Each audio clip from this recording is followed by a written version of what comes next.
Salve, amigos ligados no canal Abeco Consciência. Eu sou o professor Ricardo e hoje nós iremos entrevistar o Dr. Ronald Buzz de Souza, pesquisador titular do Instituto Nacional de Pesquisas Espaciais, o INPE. Então, fique ligado, se inscreva, comente e compartilhe.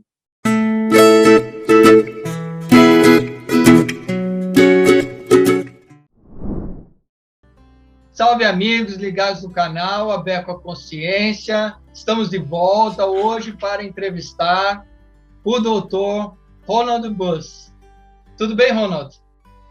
Tudo bem, como vão? É um prazer estar aqui, Ricardo. Eu agradeço muito, né, a oportunidade dessa participação e a possibilidade que eu tenho para falar para essa grande massa de associados e amigos que a associação tem, né? Parabéns à Abeco pela realização dessas entrevistas, né? Eu acho importantíssimo. Muito obrigado pela oportunidade. Nós que agradecemos. Muito obrigado, Ronald. Dr. Ronald é pesquisador titular do Instituto Nacional de Pesquisas Espaciais, o INPE. Então, esse bate-papo vai ser muito informativo, muito interessante, né? Cheio de curiosidades aqui e além das informações que Ronald vai nos trazer aqui para o canal. Então, se você que está nos assistindo, já agradeço pelo prestígio. Não se esquece de, se gostar, deixa um like, se inscreva no canal, comente, compartilhe o canal da Abeco Consciência. Ronald, para iniciarmos esse bate-papo, eu peço que você fale um pouco sobre sua carreira. Certo, Ricardo, legal. Bom, obrigado de novo pela oportunidade, né? A carreira de um pesquisador brasileiro, né, é uma carreira como a gente sabe, né? Eu e você somos pesquisadores na área de oceanografia. A oceanografia, não sei se todo mundo sabe, mas ela é dividida em vários compartimentos, né? E isso é uma coisa ainda da nossa educação ocidental, de compartimentar a ciência em caixinhas, né? Eu sou um oceanógrafo físico, mas eu fui formado originalmente na Universidade Federal do Rio Grande, que na época que eu fazia faculdade, eu ingressei no curso de Oceanologia, como ele é chamado até hoje, na FURG, na Universidade Federal do Rio Grande, em 1984. Naquela época, a universidade se chamava Fundação Universidade do Rio Grande. Ela foi criada a partir de uma faculdade dedicada ao estudo dos oceanos, que foi criada na década de 60, na cidade do Rio Grande, basicamente voltada ao estudo do ecossistema costeiro, né, especialmente do Rio Grande do Sul e da cidade de Rio Grande, que é uma das cidades de maior produção de pescado até hoje no Brasil, e especialmente o camarão, que é pescado dentro da Lagoa dos Patos. Naquela época havia um grande interesse em quantificar e estudar de uma maneira mais integrada quais seriam os eventos climatológicos e ambientais que dominavam a relação com a captura do camarão e dos outros pescados na costa, principalmente a tainha na costa do Rio Grande do Sul.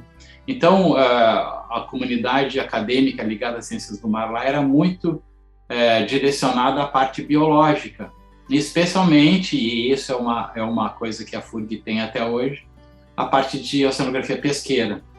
Então, quando eu fiz a faculdade, entrei em 1984, a universidade já tinha um curso por 14 anos, o curso foi criado em 1970, e existiam duas modalidades de estudos lá. Ou você optava pela área de oceanografia biológica, ou uma segunda área que foi criada um pouquinho mais tarde, que era justamente a área de oceanografia geológica, que também é bastante tradicional, justamente pela composição, né, do quaternário na costa do Rio Grande do Sul, que é bastante diferente do resto do país, né? São aqueles cordões litorâneos arenosos causados por transgressões e regressões contínuas do nível do mar, né, nas respectivas eras geológicas. Então, isso gerou um ambiente geográfico completamente distinto do resto do Brasil e fez com que os oceanógrafos, principalmente os professores que foram trazidos a Rio Grande para iniciar o curso, se dedicassem a esses respectivos estudos. A oceanografia biológica, ecologia marinha, de dinâmica de populações, que era uma coisa bastante forte, incluindo fisiologia de peixes, fisiologia de moluscos e crustáceos, e também aquacultura. Então, esse foi o berço que eu fui criado dentro da universidade como aluno de graduação na década de 80. Em 1985, eu ingressei no único laboratório que se dedicava à área de oceanografia física, que era e é até hoje, né, coordenado pelo professor Dr. Osmar Olinto Moller Jr., o Osmar. O Osmar foi o grande mentor de todos os oceanógrafos físicos que se formaram na Universidade de Rio Grande na década de 80 e 90. Ainda é até hoje, e ele se dedica muito ao estudo justamente da relação entre o estuário e a plataforma continental. Então, eu me formei em Rio Grande na área de oceanografia biológica, apesar de ter completado 95% dos cursos da área de oceanografia geológica. O meu título, na época, foi de oceanografia biológica. Desde 1985, ou seja, no meu segundo ano de faculdade, eu trabalhava como estagiário e bolsista de iniciação científica no laboratório de oceanografia física, na época coordenada pelo Osmar. A gente estudava muito a parte de massas d'água na plataforma continental sul-sudeste do Brasil. Então, aprendi muito na área de distribuição de massas d'água e medidas de correntes marinhas, instrumentação e também a área de circulação estuarina, principalmente na região baixa do estuário do Rio Grande, na saída da descarga do Rio Guaíba para a Lagoa dos Patos e da Lagoa dos Patos para a plataforma continental. Eu saí dali e acabei trabalhando durante 2 anos na cidade, depois de formado, dentro da Universidade Federal do Rio Grande, nas áreas de bioquímica metabólica, estudando genômica de peixes, e depois um projeto integrado, que é ainda hoje referência no Brasil, que estudava o ecossistema da Lagoa dos Patos. Então, nessa área, eu trabalhei nos laboratórios de oceanografia física com o Osmar e no laboratório que na época se chamava Hidroquímica Marinha, com o Dr. Felipe Niencheski. Então, depois de formado, em 1989, já há 2 anos trabalhando no mercado, eu tinha uma grande experiência já na área de oceanografia biológica, principalmente bioquímica marinha, bioquímica metabólica de animais marinhos, e oceanografia física e oceanografia química, especialmente traçando a relação entre parâmetros químicos, físicos e biológicos com a distribuição de massas d'água na plataforma continental sul do Brasil. Mas depois você teve um mestrado, um doutorado. Aí a história continua, né? Mais um pouco, continua. Essa história é bonita. Em 85, dentro do laboratório de oceanografia física, que era coordenado pelo Osmar, a gente já tinha ideia de como escrever trabalhos científicos, de como trabalhar com volumes grandes de dados, apesar da parte de computação estar incipiente, a gente sempre teve computadores pessoais dentro do laboratório, a gente aprendeu e eu especialmente me dediquei muito à parte de programação computacional, né? Começando na época com BASIC, depois passando por Fortran, depois algumas outras linguagens como C++, a gente acabou indo hoje em dia para a parte de programação em MATLAB e Python, né? Que é o que está acontecendo hoje. Essa evolução computacional veio junto com o aumento do volume de dados para processamento dentro, especialmente do nosso laboratório de oceanografia física. Em 1985, eu tive meu primeiro contato com os pesquisadores da área de oceanografia do INPE, num congresso que por acaso aconteceu no Rio Grande do Sul, com o Simpósio Brasileiro de Sensoriamento Remoto, que é um simpósio bastante clássico e existe até hoje, né? Fomentado e organizado pelo INPE, pelo Instituto Nacional de Pesquisas Espaciais. Esse simpósio, em 1985, aconteceu na cidade de Gramado, no Rio Grande do Sul.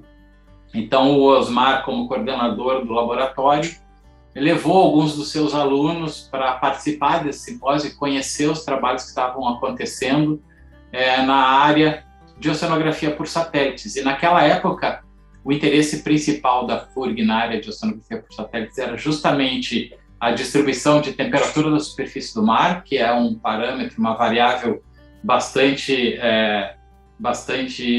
tradicional e histórica dentro da oceanografia por satélites, né? Das primeiras medidas por satélites feitas de parâmetros importantes da superfície do mar foi justamente a TSM, a temperatura da superfície do mar. Então a gente aprendeu um pouco sobre isso nesse simpósio. O INPE já era protagonista em utilizar imagens de satélite para fazer mapas de temperatura da superfície do mar na costa brasileira, especialmente na região sul-sudeste, onde os maiores gradientes de temperatura acontecem por conta da distribuição do núcleo da corrente do Brasil em relação às águas costeiras e às águas mais ao sul, que são provenientes da corrente das Malvinas. Então, a gente entendia um pouco sobre isso. E também instrumentação oceanográfica, que o INPE era bastante avançado na época, né? Na década de 80 existia uma reserva de mercado com respeito à instrumentação e computadores imposta pelo governo federal.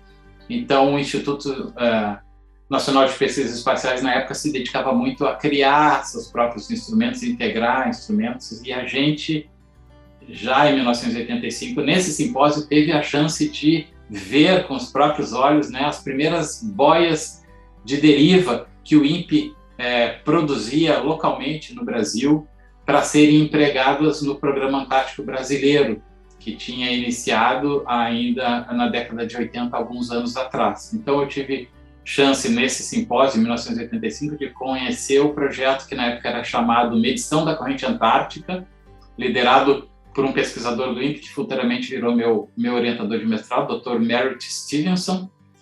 O Dr. Stevenson era um americano que veio ao Brasil, que ama o Brasil, né? É o nosso guru, ele é agora aposentado, né, do INPE, mas é o cara que trouxe o conhecimento americano da década de 80 para a interpretação de cartas de temperatura da superfície do mar, principalmente voltado a estudos climáticos e estudos relacionados à pesca, e também trouxe a tecnologia americana para a confecção e criação de instrumentos oceanográficos baseados em boias de deriva que transmitissem esses dados via satélite, através de telemetria.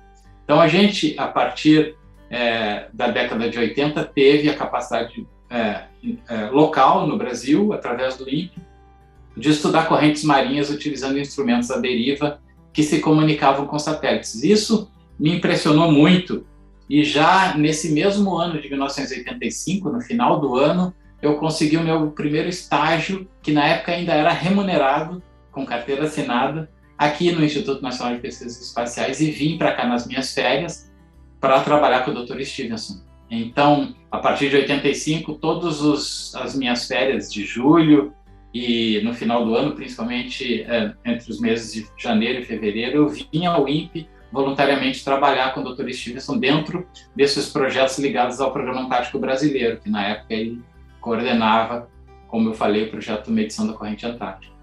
Eu acabei minha faculdade no final de 1987, trabalhei, como eu disse, 2 anos em Rio Grande, ainda em contato com o Dr. Stevenson aqui em São José dos Campos, na sede do INPE.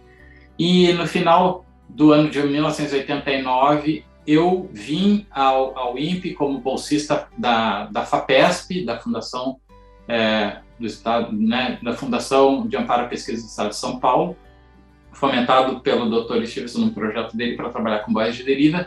E nesse mesmo ano eu ingressei no mestrado na área de sensoriamento remoto com orientação do Dr. Stevenson.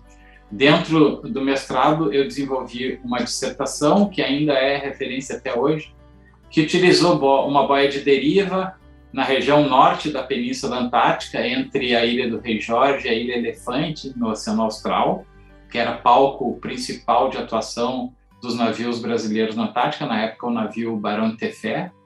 A minha dissertação foi feita, então, com análise cinemática, né, da corrente marinha que acontecia ali e da relação entre a corrente que foi medida pela boia com as massas de água e com a distribuição de gelo marinho medido por satélites naquela região. Era uma dissertação de mestrado bastante importante para a época, que colocou a minha pessoa diretamente ligada como pesquisador ao Programa Antártico Brasileiro.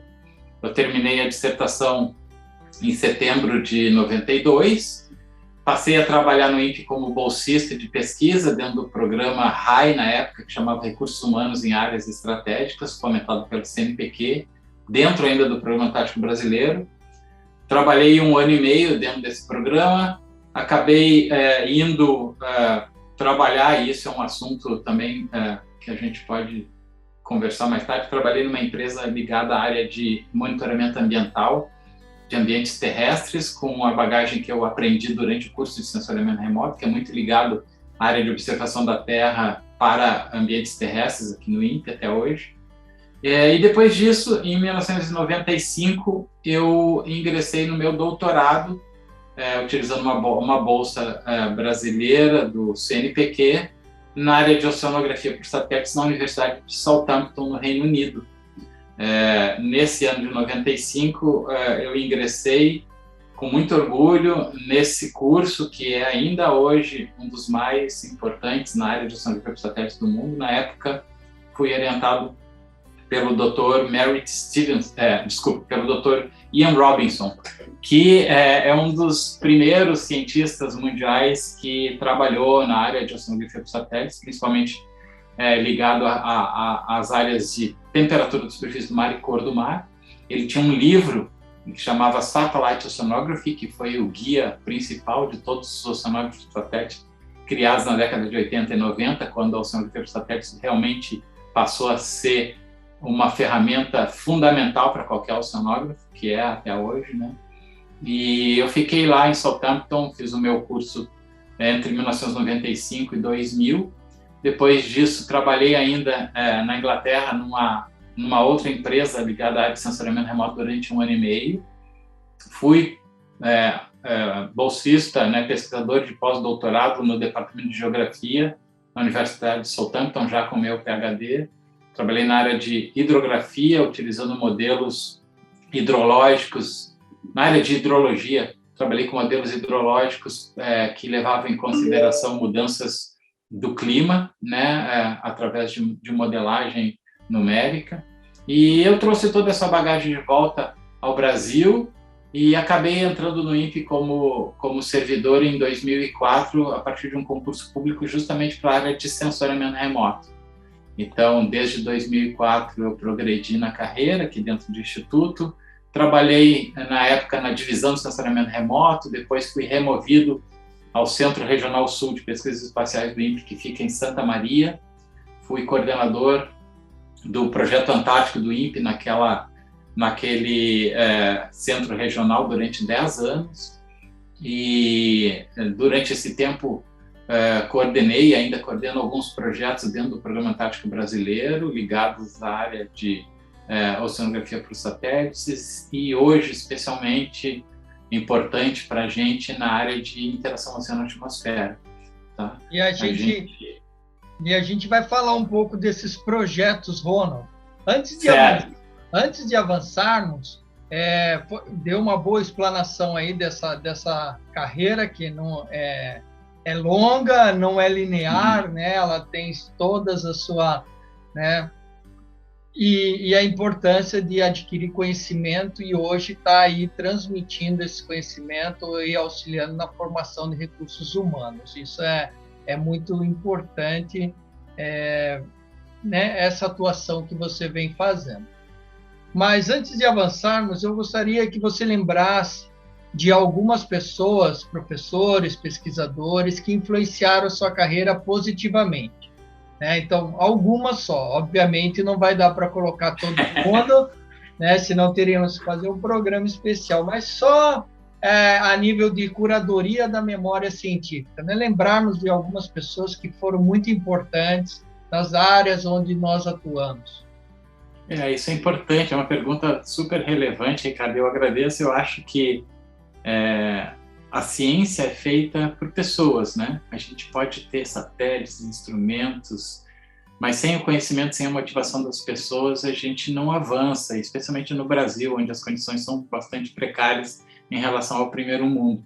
Isso ficou claro para mim quando eu voltei do meu doutorado, né? A gente muitas vezes trabalha 10, 20 vezes mais duro do que um cientista equivalente a nós, que tem condições melhores de trabalho num país mais desenvolvido. Mas as pessoas que nos motivam, elas deixam, né? E graças a Deus, eu digo, essas pessoas ainda estão entre a gente, né? Apesar desses anos todos terem passado, mais de 40 anos desde que eu ingressei quase na minha graduação. Eu agradeço principalmente o meu primeiro orientador de graduação, que foi o Dr. Osmar Olinto Moller Júnior. Ele é um pai para mim, me considero um dos seus filhos, né, acadêmicos, e é um grande coração, uma pessoa humana que me ensinou a dividir e compartilhar conhecimento sem hierarquia, como colega, né? Independente se você é um doutor, um professor, ou você é um aluno de primeiro ano de iniciação científica no laboratório dele.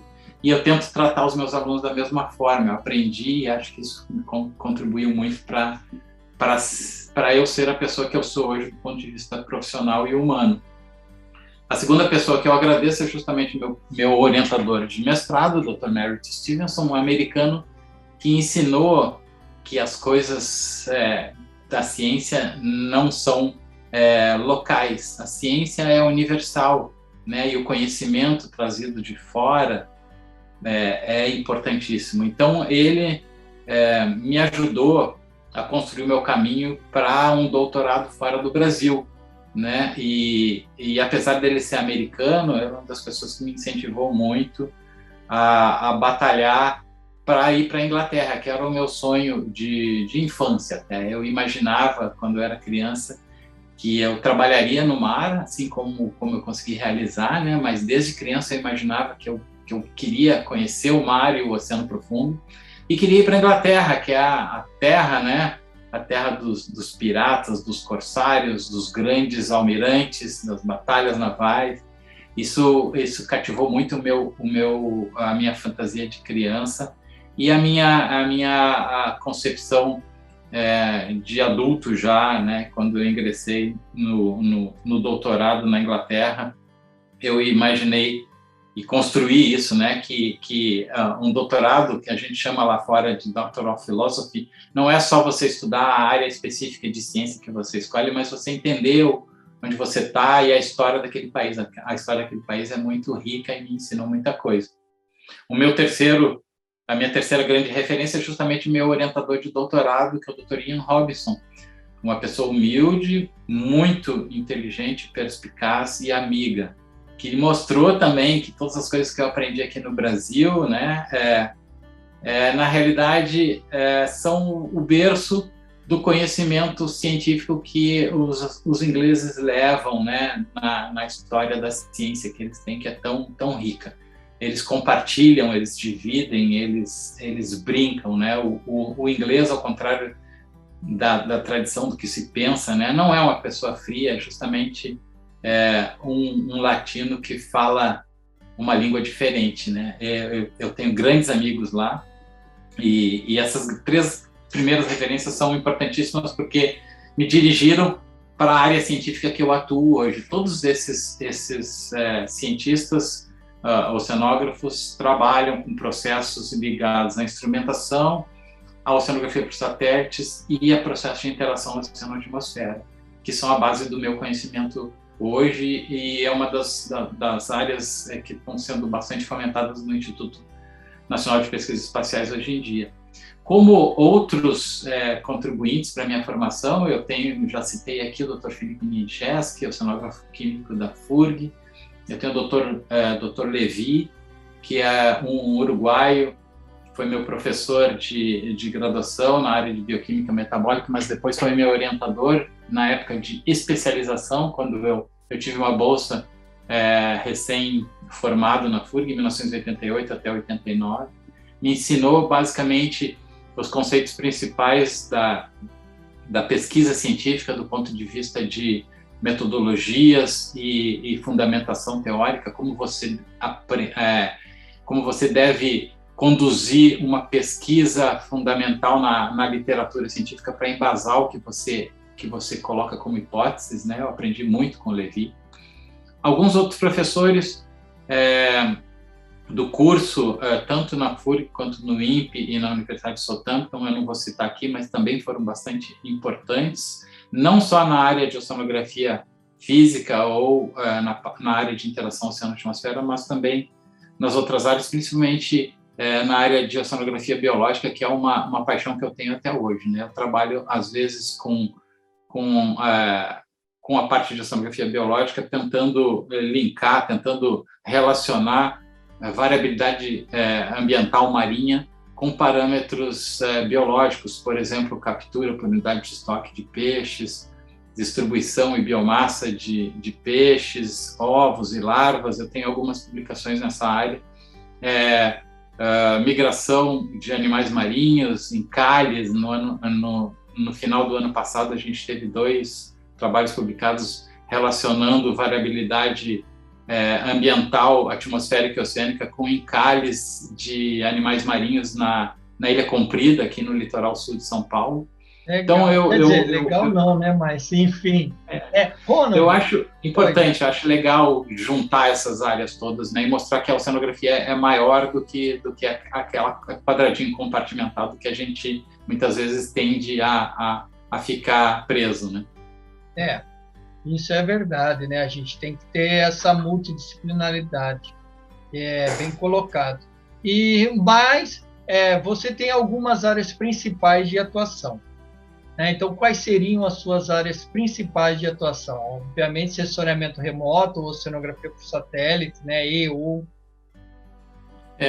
A oceanografia por satélites, ela basicamente começou quase junto com a minha carreira, né? Ela começou 10 anos antes, com os primeiros satélites que foram lançados ao espaço e observaram principalmente a atmosfera, mas quando as nuvens não estavam presentes, a gente conseguia observar alguns parâmetros oceanográficos justamente pelo contraste de temperatura entre as águas, né? Isso da década de 70 até a década de 80 evoluiu muito drasticamente e se descobriu que a distribuição da temperatura como um marcador das correntes marinhas e das massas de água na superfície do mar era uma coisa muito importante, e a dinâmica passou a ser entendida de uma maneira diferente, porque só com os satélites a gente conseguiu imaginar e descrever a mesoescala oceânica, aquilo que os navios não conseguem ver no prazo que a gente tem para fazer as medições in situ. Então, por exemplo, a gente sai do navio para medir uma determinada estrutura, uma determinada distribuição de elementos, como massas de água, por exemplo, ou mesmo salinidade, temperatura, densidade da água do mar, oxigênio dissolvido, qualquer outra propriedade. A gente perde um tempo e uma distância X entre uma estação e outra que muitas vezes sobrepõe as escalas que realmente o oceano tem. A gente hoje em dia fala não só da mesoescala, mas da submesoescala. E os instrumentos ópticos e infravermelho em outros comprimentos de onda do espectro eletromagnético, por exemplo, nas microondas, conseguem oferecer você dados que você jamais conseguiria estando num navio para medir aquela determinada propriedade. A gente consegue ter uma visão sinótica, bidimensional, às vezes até inferindo a coluna d'água tridimensional do oceano a partir de satélites como nenhum navio consegue. Então, juntando essas estruturas, a gente consegue estudar o que a gente chama de variabilidade e dinâmica oceânica em diversas escalas, né? Então, eu aprendi isso ao longo do desenvolvimento da própria técnica de sensoriamento remoto para os oceanos. A gente partiu de instrumentos que mediam, através do infravermelho, a temperatura da superfície do mar, usando algoritmos e medidas in situ para corrigir os dados obtidos por satélite, até altimetria, que mede variações bem específicas e precisas do nível do mar entre um local e outro. Isso nos dá a ideia de como as correntes marinhas se comportam e como que o nível do mar varia entre um determinado local e outro do oceano, tanto em oceano profundo como hoje em dia em oceano raso.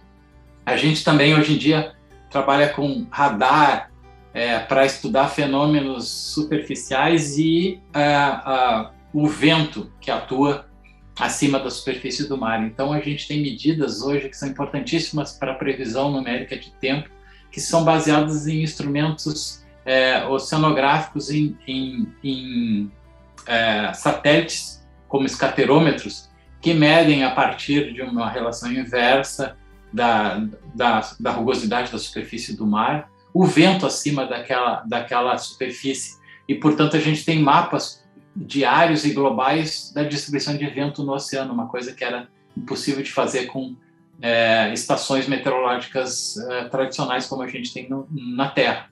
Isso me levou a tentar entender de uma maneira mais clara como que a atmosfera e o oceano conversam, como que eles interagem, como que eles trocam propriedades.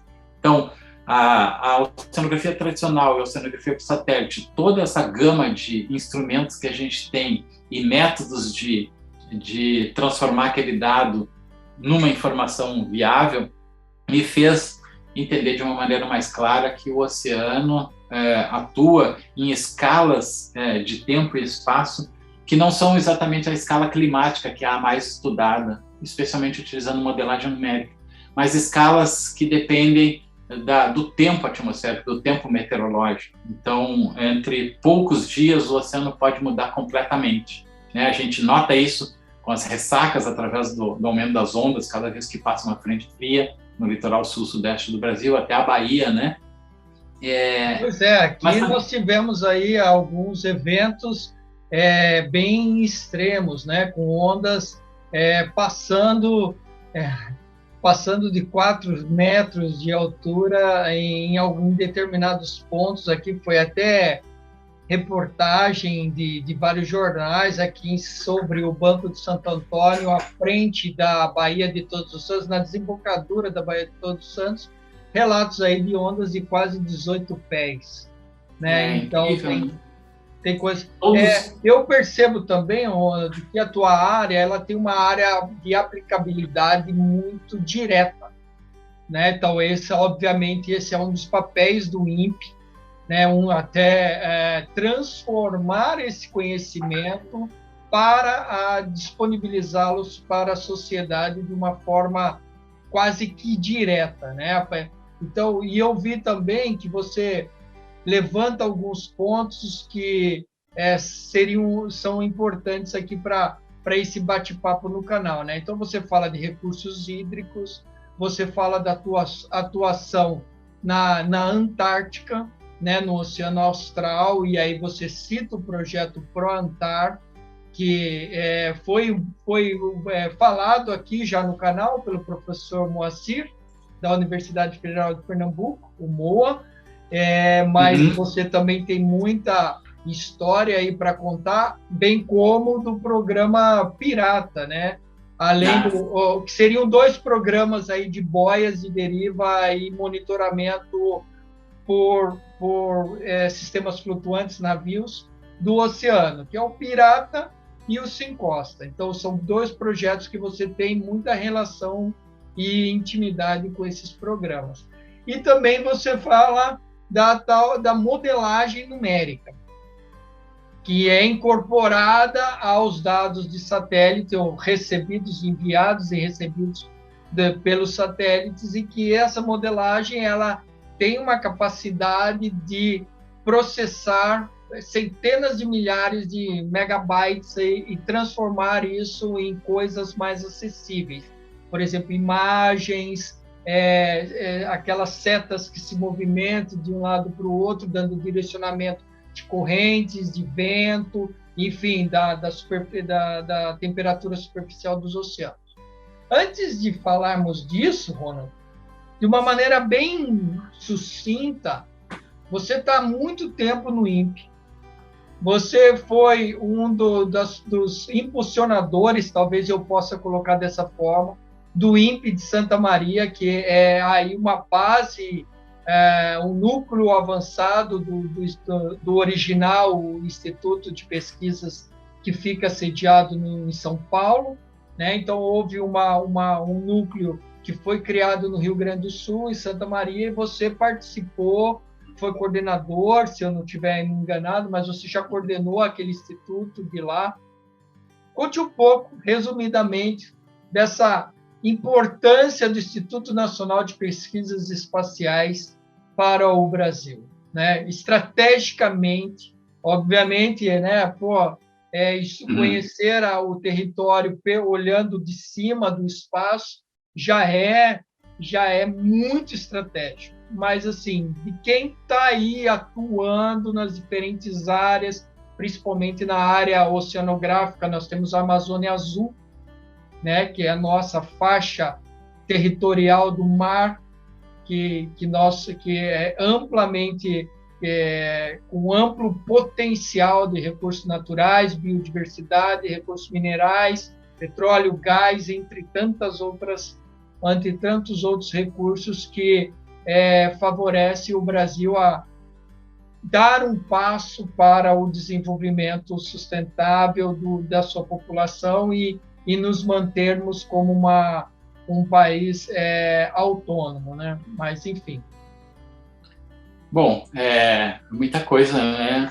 Então, eu conheci o INPE numa época, né, na década de 80, onde o Instituto era basicamente pioneiro na área espacial, né? Não se conhecia nada de satélites dentro das universidades como a gente conhece hoje. Hoje, qualquer aluno que entra num curso de geociências, e a gente pode falar especificamente na área de oceanografia, você já no primeiro ano entende que muito da oceanografia que se faz hoje é baseada em dados provenientes de satélites, né? Naquela época onde a gente começou, a gente conhecia o que a gente chama hoje de oceanografia tradicional, ou seja, você vai ao mar ou a um ambiente estuarino, costeiro, para medir parâmetros utilizando instrumentos num determinado ponto ou, no máximo, numa grade de estações oceanográficas que te demandam tempo e um recurso financeiro que muitas vezes é alto, né, dependendo do navio e do range de cobertura que você quer cobrir. A oceanografia por satélites ela foi criada já no começo da era espacial, e o Instituto Nacional de Pesquisas Espaciais, que foi criado no Brasil numa época em que a Guerra Fria estava no seu auge, na década de 60, o INPE está completando, nesse ano de 2021, 60 anos de idade, né? Eu convido todos a procurar na página www.inpe.br a história do nosso instituto, né? Desde a sua criação até a atuação e as várias áreas de pesquisa que o INPE se dedica nos dias de hoje.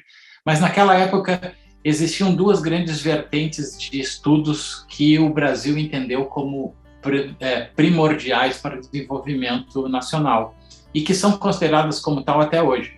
Primeiro, o desenvolvimento tecnológico na área espacial, ou seja, você ter capacidade de construir satélites e ou sensores que possam voar a bordo de satélites com tecnologia básica brasileira, nacional, né? A gente conseguiu isso de uma maneira completa, 100% completa, somente no final do ano passado, quando o satélite Amazônia 1 foi lançado ao espaço. O satélite Amazônia 1 é o primeiro satélite de sensoriamento remoto completamente nacional desenvolvido no INPE em parceria com empresas nacionais. Na década de 90, nós tivemos o lançamento de satélites nacionais, 100% nacionais também, que são satélites de coleta de dados, mas esses satélites não produzem imagens e não produzem dados que possam ser utilizados para a observação da Terra, que é uma coisa importante para a gestão territorial. Na área de oceanos, como você falou, da Amazônia Azul, convém lembrar que a área coberta pela Zona Econômica Exclusiva, que a gente tem a gente pode chamar de Amazônia Azul, um jargão que veio da Marinha Brasileira, ela cobre uma região maior do que a própria área continental do nosso país, né? A Amazônia Azul, em quilômetros quadrados, é cerca de 15% maior do que o território nacional como um todo. Ou seja, ela precisa ser monitorada de uma maneira inteligente, eficiente e, obviamente, dependente de tecnologias avançadas que incluem satélites. Isso está se discutindo até hoje. O INPE é um player, um jogador importantíssimo nesse novo contexto. A gente teve, infelizmente, no final do ano de 2019, um grande incidente com derramamento de óleo que atingiu a costa brasileira, né? Na época, eu estava trabalhando como chefe de gabinete do diretor do Instituto Nacional de Pesquisas Espaciais e também acumulando o cargo de diretor substituto. Foi uma experiência importante para mim na área de gestão. E aconteceu esse incidente que fez com que eu, na parte de administração do INPE, conseguisse fazer com que as diversas áreas compartimentadas dentro de quadradinhos do Instituto conversassem entre si e trouxe a meteorologia do INPE para trabalhar de uma maneira integrada com a área de observação da Terra. E a partir de tal, a gente montou, junto com algumas universidades, incluindo a Universidade Federal do Rio de Janeiro, o Instituto Oceanográfico da USP, a própria Universidade Federal do Rio Grande, a FURG, um programa de vigilância e estudo do que teria acontecido para causar aquele incidente extremo de derramamento de óleo que atingiu toda a costa nordeste brasileira e a costa norte do Brasil também, até o estado do Pará. Deixa eu só te interromper, Ronald. Não é tão relevante quanto o que você está falando agora, mas assim, você citou 3 instituições. Você falou o Instituto Oceanográfico da USP de São Paulo, obviamente dispensa comentários, é uma instituição de excelência. Falou da FURG, falou do Rio de Janeiro. O que falta, na tua visão de gestão, para as instituições federais do Nordeste conseguirem... Eu só estou fazendo esse gancho porque o derramamento de óleo afetou principalmente a região Nordeste. E eu vi que houve grande movimentação dos pesquisadores. Mas o que falta para as instituições do Nordeste, de logística, de recursos humanos, assim, para entrar dentro desses sistemas? Como você... Eu acho que as universidades do Nordeste estavam desde o começo, elas começaram de uma maneira mais, digamos assim, comedida, porque a gente necessitou muito de satélites, né, de estudos sobre a distribuição do óleo baseado em imagens de satélite. A gente teve um problema bastante crítico com um professor da Universidade Federal do Alagoas, que é da área de meteorologia, que basicamente ofereceu, né, uma publicidade que foi nefasta para a gente, porque ele, basicamente, a cada dia ele ia para a imprensa e dizia que tinha descoberto a fonte do óleo, né, que era um determinado navio, era um outro determinado navio, era um terceiro determinado navio, e todas essas informações, na verdade, se mostraram falsas quando a gente confrontou dados de satélite com medidas baseadas em modelagem numérica de circulação oceânica. A gente, junto com a COP e a USP, eu citei essas 3 instituições justamente por conta dessa conclusão. As universidades do Nordeste estavam com a gente, mas elas não criaram essa primeira hipótese, que era a origem do óleo ter sido externa à plataforma continental brasileira. Pela distribuição do óleo tão alta, desde da região oeste do estado do Pará até a cidade de Cabo Frio, no norte do estado do Rio de Janeiro, foi coberta por essa mancha de óleo que teve a mesma fonte. O óleo geoquimicamente foi descrito como um óleo proveniente da Venezuela, e a distribuição espacial desse óleo, cobrindo tantas regiões oceanográficas diferentes nesses ambientes todos, desde o norte até a região sudeste do Brasil, dependem de um regime de correntes oceânicas e da variabilidade de mesoscala oceânica que não poderia ser contida na plataforma continental brasileira. Então, essas três instituições montaram a hipótese principal de que a fonte deveria ser na corrente sul equatorial, a mais ou menos 700 quilômetros de distância da costa brasileira. E essa é a hipótese mais importante até hoje para a origem do óleo. As instituições do Nordeste, desde o começo, trabalharam principalmente com a distribuição dentro da plataforma continental das correntes marinhas com respeito a onde o óleo tocou a praia, e a mitigação dos efeitos em ambientes costeiros, por exemplo, costões rochosos, praias arenosas e mangues. Então, universidades como a própria Universidade Federal da Bahia, que tem um grupo de ecologia marinha, principalmente ligado ao professor Francisco Barros, trabalhou muito com o efeito do óleo nos organismos marinhos. Alguns outros professores também ligaram efeitos do óleo nas comunidades, por exemplo, de corais no litoral baiano. O professor Moacir Araújo trabalhou desde o começo com a medição de parâmetros oceanográficos baseados em navio para tentar entender a hipótese de onde o óleo deveria estar vindo, baseado em dados tomados in situ em navio, na área de oceanografia física. E algumas universidades, por exemplo, a Universidade Federal do Pará, também tiveram esforços grandes para tentar trabalhar com o efeito do óleo na hora que esse óleo tocou os ambientes costeiros, né? E, Rony, isso foi importante. Desculpa, mais uma dúvida, assim, hoje em dia, seria possível prever antes ou observar o deslocamento antes de atingir a costa e causar esse desastre? Nós teríamos essa tecnologia? Essa tecnologia existe em algum lugar do mundo?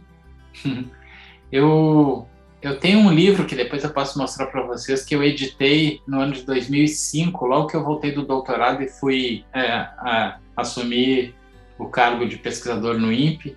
Eu já estava no INPE há um ano, a gente editou esse livro, chama Oceanografia por Satélites, editado pela editora Oficina de Textos. Depois a segunda edição dele veio em 2009, a gente tem vários capítulos desse livro que mostram a aplicação de tecnologias baseadas em dados de satélite para o estudo da variabilidade ambiental marinha, para o mapeamento da costa brasileira, né, para a gestão costeira, e também para estudos de dinâmica e distribuição de óleo no mar, né?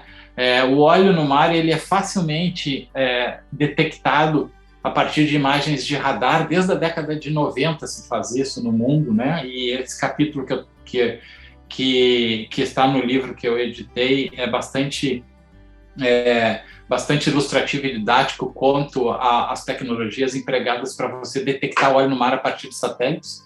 Basicamente, quando você tem óleo líquido na superfície do mar, você destrói as ondas, você diminui a rugosidade do oceano, faz o oceano ficar mais, digamos assim, entre aspas, espelhado, mais liso, e o sinal de retorno das micro-ondas em direção ao satélite é corrompido, então aparece como uma grande mancha preta.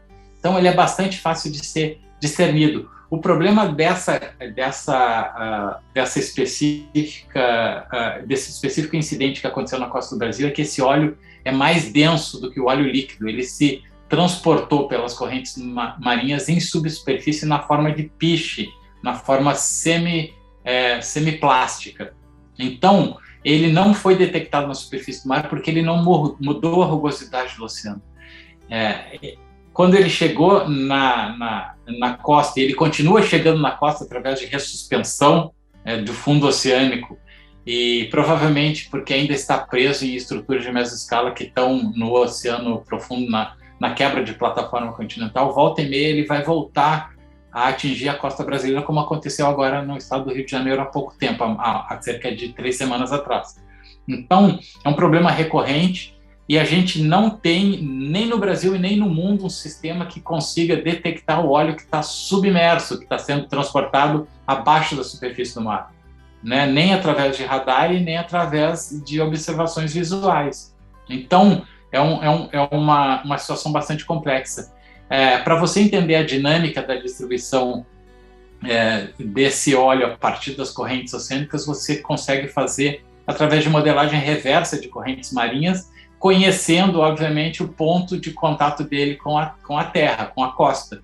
Então, somente depois do incidente ter acontecido que a gente conseguiu retornar utilizando modelagem numérica de correntes marinhas. Tá? Então, o sistema que basicamente pode prever descargas acidentais ou não de óleo no mar pode ser baseado em satélites desde que o óleo seja líquido. Na forma com que esse óleo especificamente mais denso, proveniente da Venezuela, atingiu o Brasil, provavelmente tendo vazado ou sendo jogado fora a partir de um navio clandestino que estava indo em direção à cidade do Cabo, na África, ao longo do caminho, no meio do Atlântico, é muito difícil de você fazer utilizando só satélites. Então, o INPE está fazendo parte hoje de um programa que está sendo fomentado pela Marinha do Brasil, pelo IBAMA e pelo nosso Ministério da Ciência, Tecnologia e Inovações para criar um sistema de monitoramento que inclua não só óleo, mas qualquer outro parâmetro ambiental marinho que possa ser prejudicial às comunidades, tanto em oceano profundo, quanto na plataforma continental e na costa. A gente faz parte de um sistema que está sendo estudado e que não existe no mundo, na realidade. Não existe no mundo. Nós estamos quase que no estado da arte com isso hoje em dia no Brasil. A última frase que você falou me remete a uma questão que, enfim, uma curiosidade minha. Vocês estão praticamente no estado da arte em termos dessa tecnologia. E aí eu tinha te feito a pergunta sobre também o INPE de Santa Maria, né? E aquela provocação do que faltava no Nordeste.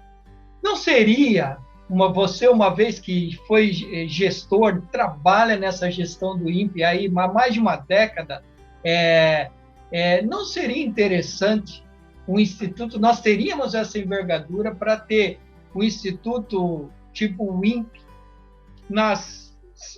das 5 regiões do Brasil? Norte, Sul, Sudeste, Nordeste, Centro-Oeste.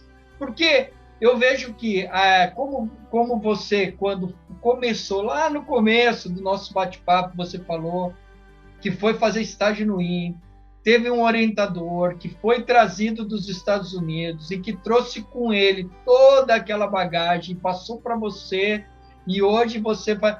Não seria interessante, né?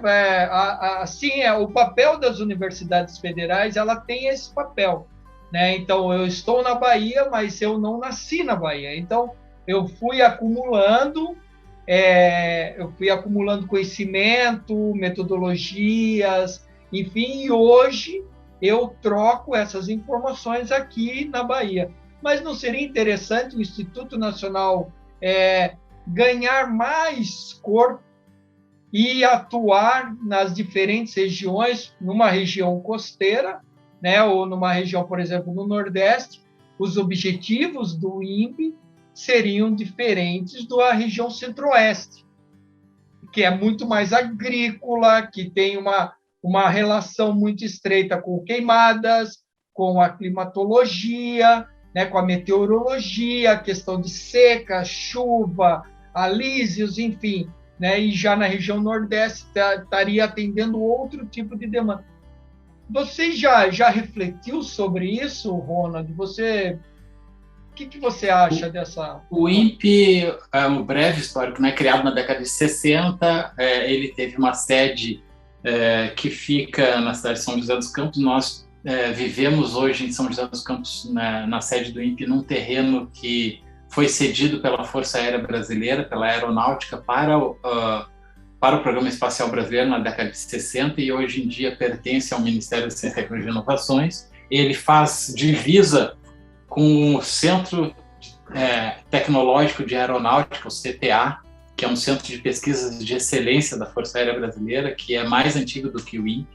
Então, nós somos parceiros na área espacial, principalmente na área de tecnologia espacial e satélites, com o pessoal que trabalha nos diversos institutos que estão sediados no Centro Tecnológico de Aeronáutica, em São José dos Campos.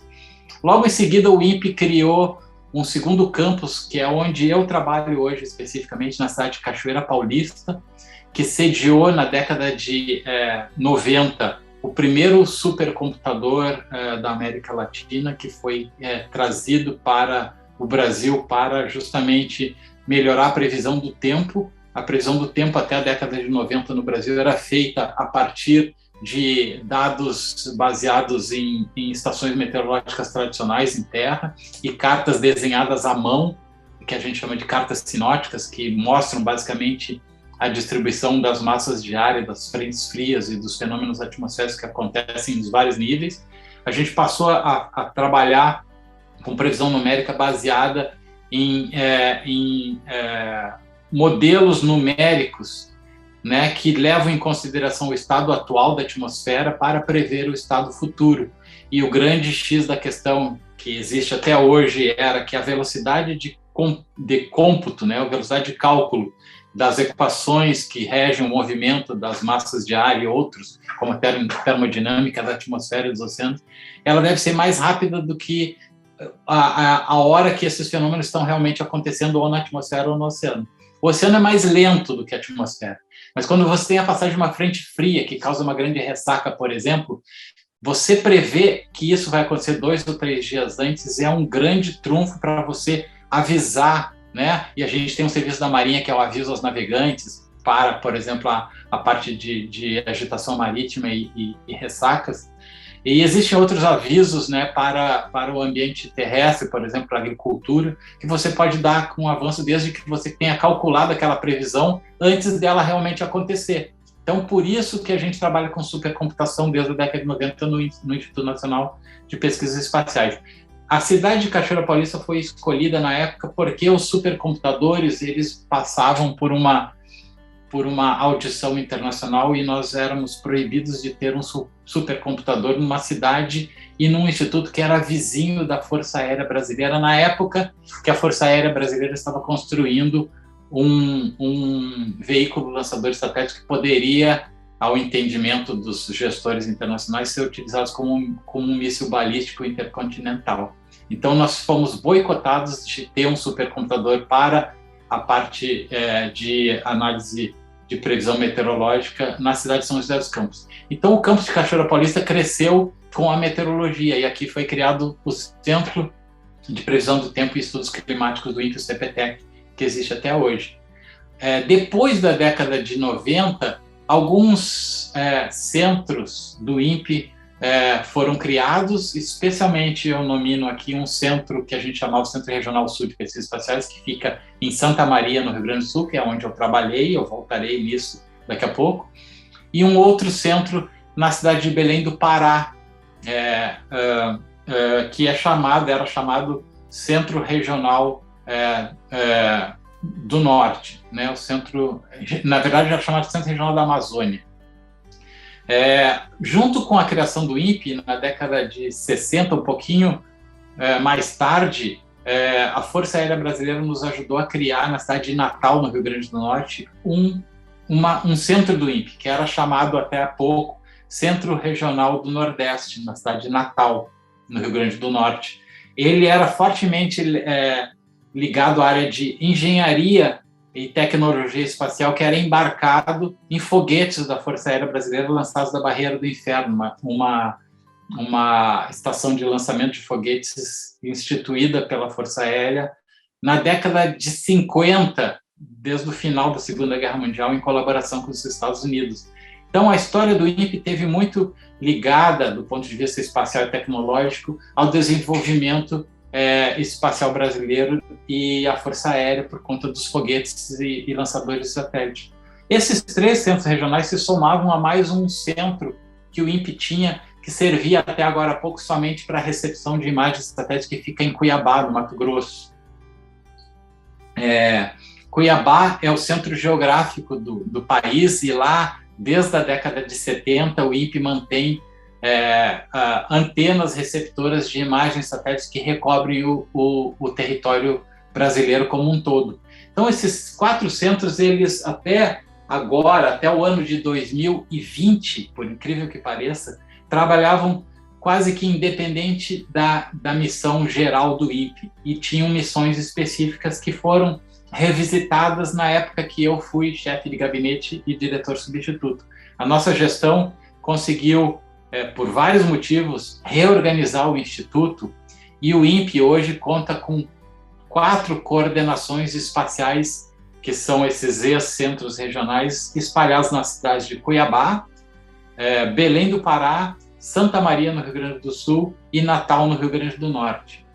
Especificamente nas cidades de Natal, Santa Maria e Belém, o INPE tem as suas sedes, as suas coordenações espaciais dentro de espaços cedidos pelas universidades federais desses diversos locais.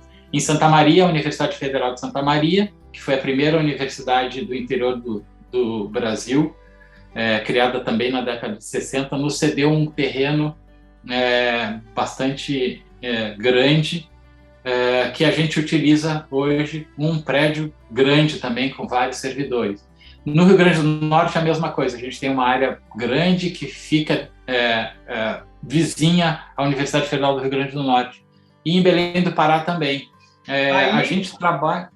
Aí vocês acabam atuando também dentro dos programas de pós-graduação e nos programas de graduação, abrindo vaga para estágios, ou seja, é isso? Exatamente. Dessa maneira, a gente contribui com o desenvolvimento regional. O que a gente fez na reestruturação do INPE do ano passado foi estabelecer um critério melhor de coordenação desses ex-centros regionais para a integração da missão do INPE nas diversas regiões do Brasil. Isso inclui a tecnologia espacial e as aplicações.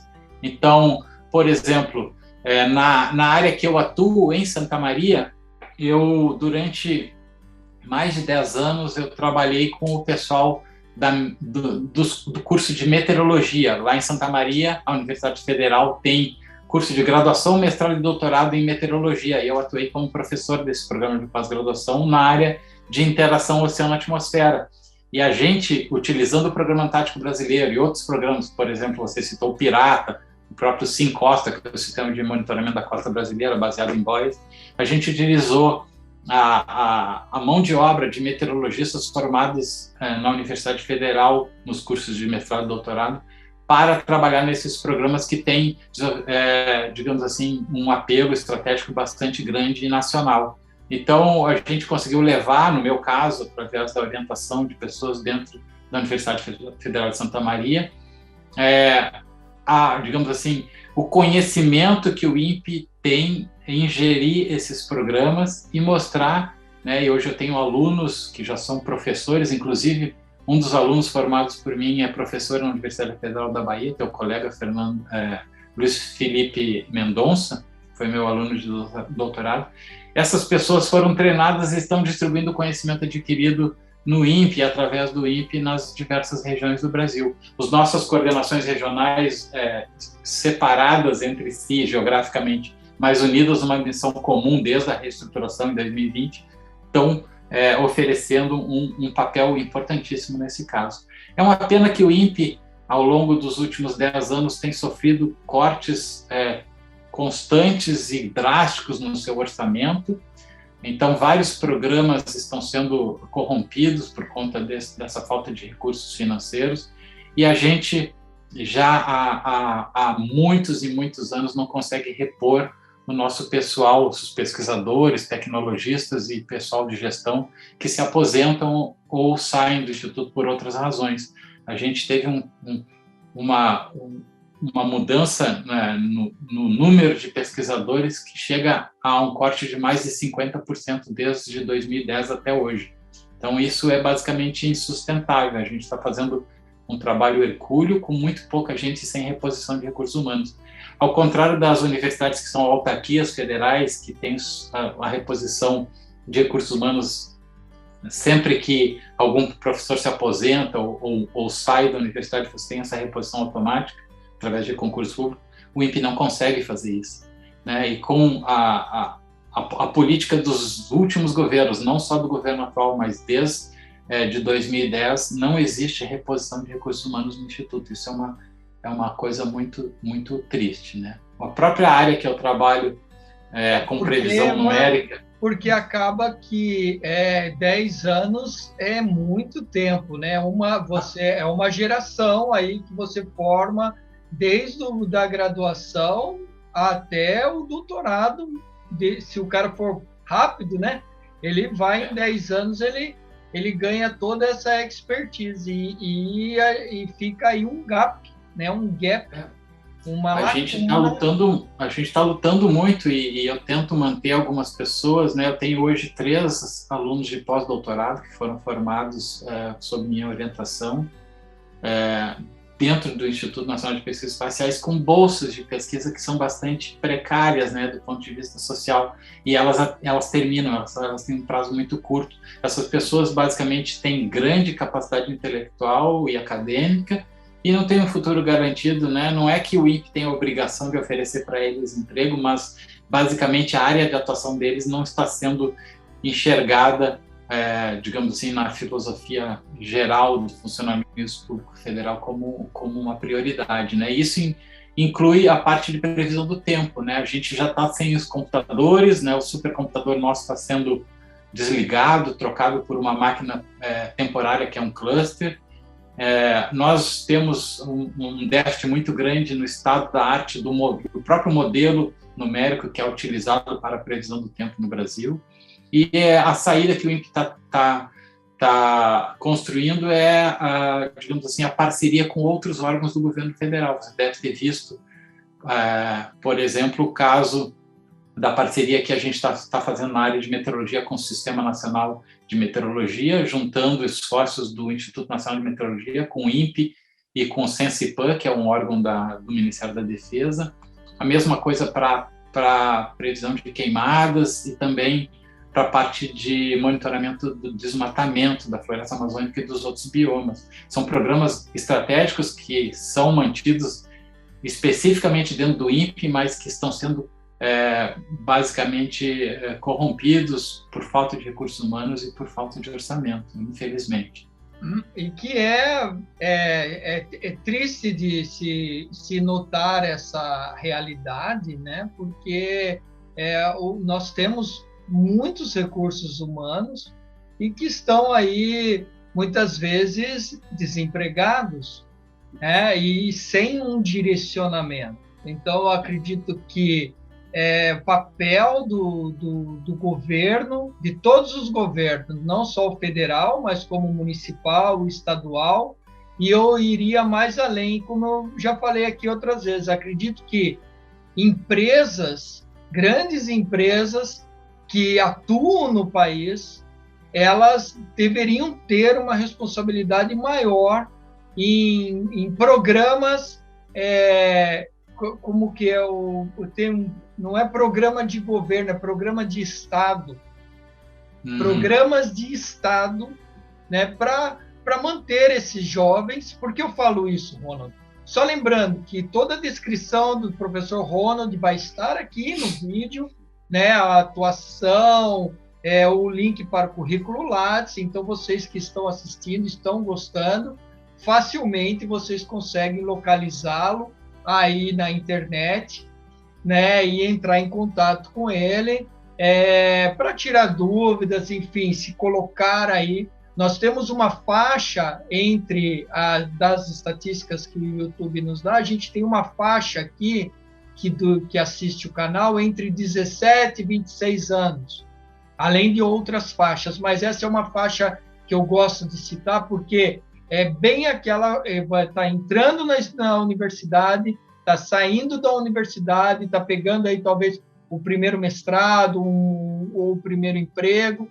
Então, é muito importante essas entrevistas, eu vejo assim, né, você falando, dando essas declarações, mas também é importante que outras pessoas aí dos poderes públicos, dos gestores, tomadores de decisão, vejam, direcionem políticas públicas para a formação de recursos humanos e para a continuidade desses recursos humanos serem empregados, né, no nosso país, porque, enfim, a gente tem esse potencial. Você já deu inúmeros exemplos aí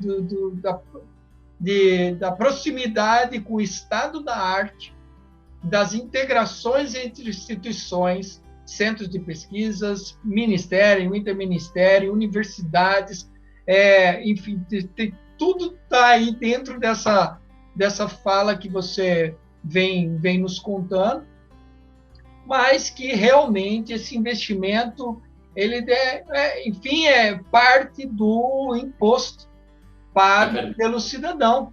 Então, ele tem que ser colocado, na minha opinião, ele tem que ser colocado no país, à disposição do país, e para a continuidade disso, porque só dessa forma a gente vai formar cidadão melhor e vai ter um país, como eu disse lá, mais sustentável. Não é questão de ser mais rico, primeiro mundo, último mundo, mas mais sustentável, em que as pessoas aqui vivam com mais dignidade, sem precisar recorrer a terceiras, quartas, quintas vias para conseguir sobreviver e sobreviver à família e manter a família. Você teve lá no oportunidade, entre outras, mais de conviver com o povo britânico na Inglaterra. Então, você vê que a comunidade existe ali uma estabilidade socioeconômica, mas principalmente social, em que as pessoas vivem bem com aquilo que eles escolheram para trabalhar. Então, eu acho que esse é o papel da educação. Então, Ronald, a gente está chegando no final do nosso bate-papo, que tem um limite. Obviamente, a conversa está muito interessante. Eu já acompanhei outras lives suas, principalmente naquela Oceano, na live da Oceano, onde você toca muito mais na oceanografia por satélite, mais nas questões oceanográficas. Então, fica a dica aí, tá lá, é só procurar a Oceano, Associação Brasileira de Estudos da Oceanografia, e você vai encontrar outras lives com o Dr. Ronald. Chegando no final, quer complementar alguma coisa que faltou, Ronald, dentro desse seu raciocínio? Eu acho importante, assim, a minha trajetória, né? Eu dei 2 exemplos de atuação minha dentro de empresas, né? Quando eu acabei meu mestrado, eu trabalhei numa empresa de monitoramento ambiental, utilizando dados de satélite, né? Foram baseados basicamente em dados terrestres, né? Especialmente ligados a deslizamentos de terra no estado do Rio de Janeiro, uma coisa que existe até hoje, que embora o povo não conheça, o governo do estado do Rio de Janeiro foi um dos mais importantes provedores de tecnologias para que se monitore deslizamentos de terra e mitigue efeitos, por exemplo, de deslizamentos com mortes que acontecem nas encostas da Serra do Mar, no Rio de Janeiro. Eu trabalhei com isso na década de 90. Trabalhei também numa empresa de sensoriamento remoto aplicada à oceanografia quando eu voltei do meu doutorado. Ela era sediada no Rio de Janeiro. A empresa sofreu 3 transformações enquanto eu trabalhava nela durante 2 anos, entre 2002 e 2004, e hoje em dia é representada pela Fugro, no Rio de Janeiro. É uma empresa que eu não estou fazendo propaganda agora, mas assim como outras, como a Pró-Oceano, a Hidromares e outras, que são baseadas nos estados do Rio de Janeiro e São Paulo. Existem várias outras empresas que são provenientes de recém-formados em oceanografia, aí na Bahia, no Espírito Santo, no Rio Grande do Sul, que eu não preciso mencionar agora, em São Paulo também, né? que empregam de uma maneira corriqueira oceanógrafos. E uma das coisas que você chamou a atenção de um evento que aconteceu há pouco na costa do estado da Bahia, foi a ressaca, né? Você sabe que as ressacas são, além de serem eventos extremamente perigosos para o homem que trabalha no mar, especialmente o pescador artesanal, né? Por isso existe o aviso aos navegantes. A ressaca, numa vez que atinge a costa brasileira, ela pode causar estragos muito grandes, inclusive com perda de vida, né? Como aconteceu algumas vezes no litoral. Mas também ela causa prejuízos econômicos muito grandes para a operação dos portos, né? Tenho certeza que vários portos do Brasil hoje não têm o seu sistema de monitoramento para, por exemplo, correntes marinhas e ondas, nível do mar, que são elementos fundamentais para você ter uma atracação segura ou não de um determinado navio. Muitas vezes o navio fica esperando o evento oceanográfico extremo parar de acontecer, ou seja, diminuir a altura do nível do mar ou a altura significativa de onda para que o navio consiga adentrar o porto.